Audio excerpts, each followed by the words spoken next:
Welcome back to another episode of Amplified Impact. I'm really excited about today's episode. I don't know if I just got a really good night's sleep finally, or if this is just a topic that just is so near and dear to my heart. It's a concept that I talked about a lot last year because I did a lot of inner reflection over the last couple of years, trying to understand my past, my stories, what led to me becoming the person that I am today. I think Mark Twain says, history never repeats itself, but it sure does rhyme, or something like that.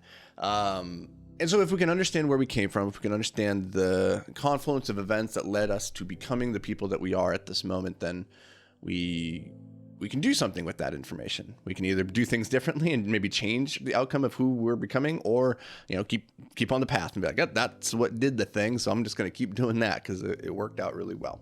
So over the last couple of years, I've been spending a lot of time, a lot of energy reflecting on my past, my stories, what got me to where I am, and some of the concepts that were the most impactful for me.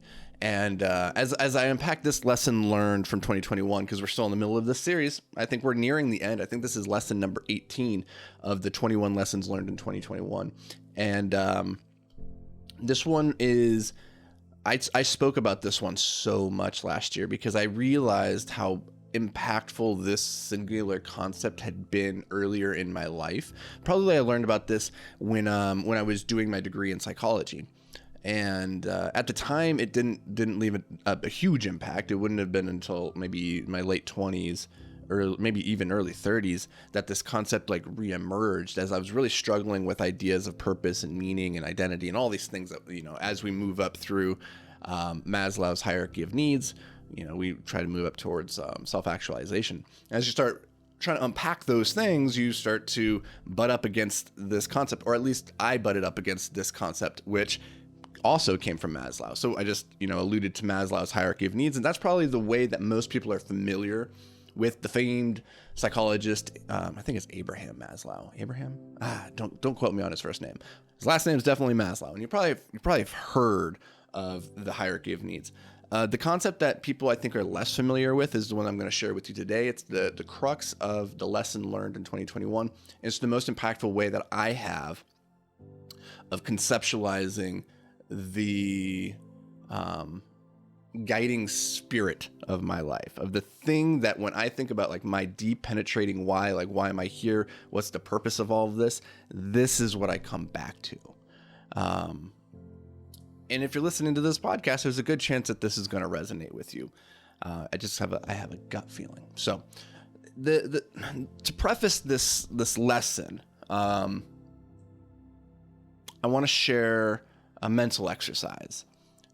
You've probably heard me share this one before because it's so powerful. Maslow had this idea that he wanted you to imagine that you're standing on a road, and in front of you, the road just kind of twists and winds off into the distance. But at equal distances, there are signs posted into the ground, and each one of those signs says +1, +1, +1 off into the horizon. And if you were to turn around, there is a similar road and there's similar signs, but these signs all say -1, -1, -1.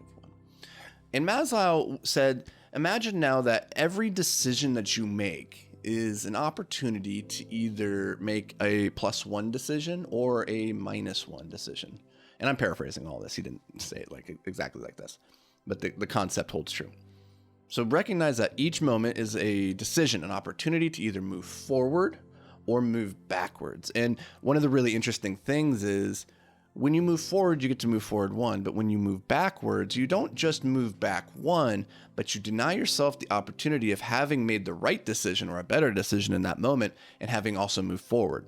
So instead of actually just moving back one, we are in reality, if we were to imagine our perfect ideal self who always makes the +1 decision, with every decision that does not move us forward, it's actually moving us backwards 2 signs. Okay. And that's the framework where each decision is an opportunity to move forward and backwards. And I find this really powerful because instead of then weighting each decision and saying this decision is disproportionately important, this one can move me forward 10, this one can move me back 20, because then we can start to fixate and try to rig the game of I need to make just those right decisions. And I like the idea that every decision is equally important, because each decision that we make throughout the day is casting another vote for the type of person that we want to be, or the person that we are becoming, regardless of the magnitude of importance of that decision. I like that idea. For some reason, I just like it's something about the person who's diligent with the small things can be entrusted with the big things. I think that's from Proverbs or something like that. And so, yes, there are certain things where bigger decisions would move you forward further, like mainlining, a bunch of meth probably is going to move you back more than just one, right? And making that phone call to your loved one just to remind them that you love them, that you care them, it's probably going to move you forward more than one, right? So there's certain decisions that, yes, they're more important than others. They have the ability to move you forward or backwards. But I like the mental exercise of recognizing that each decision is an opportunity to move forward and backwards. And because what that does then is it gives me permission to look at really small things in my life and create wins out of them. So like right now I have this water bottle next to my desk.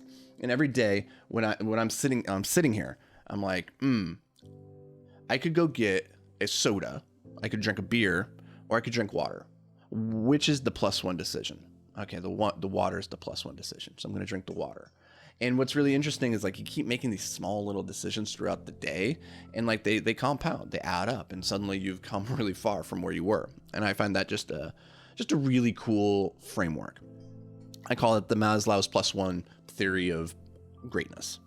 Now, something else that he said, and this is the lesson learned in 2021 that I want to bring to you guys, is he said this: that which man can be, man must be. Or put another way, that which we can be, we must be. And it's this recognition that inside of us all, we believe that there's greatness. You've heard me say this so many times, countless times, that nobody believes that they were put on this planet to be average. Nobody thinks that. Like everybody thinks that the universe revolves around them, and in a very real way, the universe is, manifesting itself within these couple of inches of brain matter that you have between your ears. And so very much so, maybe you are the center of the universe, or at least the center of your universe. And with that then comes this call to action, this call to greatness, or call to manifesting that greatness inside of us, where when we're not moving towards our greatness, we feel that, we know we're not. We know when we're not in alignment with everything that we could be. So Maslow recognized that our frustration, our discontent, our anger in life, disappointment, all of these negative emotions are tied to the fact that we aren't living in alignment with our best ideal selves of that which we know we could be. And so that's when he says that which we can be, we must be. And if we can't be, then we're going to be destined to a future of suffering and discontent, right? And so I find this really powerful, because for me, the guiding why, the principle in my life that I find like the thing that gets me so motivated is just trying to be a better version of myself, like constantly just trying to improve and become a little bit better tomorrow than I was today, trying to get a little bit closer to that greatness that I believe I have inside of me. And it's not about like serving. I know a lot of people, they coach their whys in terms of like serving the world. And for a long time, I thought that I needed to do that too. But in reality, like I'm so much more self-centered than that. It's just, I just want to be the best version of myself, whatever that means, however that I can manifest that. I want to get as close to that ideal self who, if every single decision, your ideal self always made the +1 decision to move forward, like you're never going to catch that person. It's a hopeless ideal. But my goal is just to get at the end of this race, at the end of this life, to get as close to that person as I physically can. And so that gives me, every decision throughout the day is an opportunity just to say, I'm not letting that ideal self widen the gap any further. I'm going to stay as close as I can to him. And, it's impossible to catch him. So it's like an ideal that you're not going to win. So don't lose sleep over that. But that is the lesson for today. This is such a big one. Maybe it landed for you, maybe it didn't. I don't know. This one, I think for a lot of people, they'll go, yeah, okay, whatever. For some of you, though, I think this will like really resonate, and you'll go, this makes a lot of sense to me. It explains a lot of how I'm feeling inside. And if it is, that's awesome. I'm psyched that we were able to share this together. If you enjoyed it, go leave a review. You know, I love my reviews. It does help with the algorithm, guys. It really does. It helps spread the word so that we can bring this message to more people who would hopefully benefit from hearing it. So do me a favor, go drop that review. And if you don't, you know what, guys, I still love you. Not as much as I could, though. If you want more of my love, go leave that review. All right, I'm done asking. I'm going to get out of here, guys. I hope you have a fantastic day. Get out there and make a bunch of +1 decisions, and I'll see you back here tomorrow.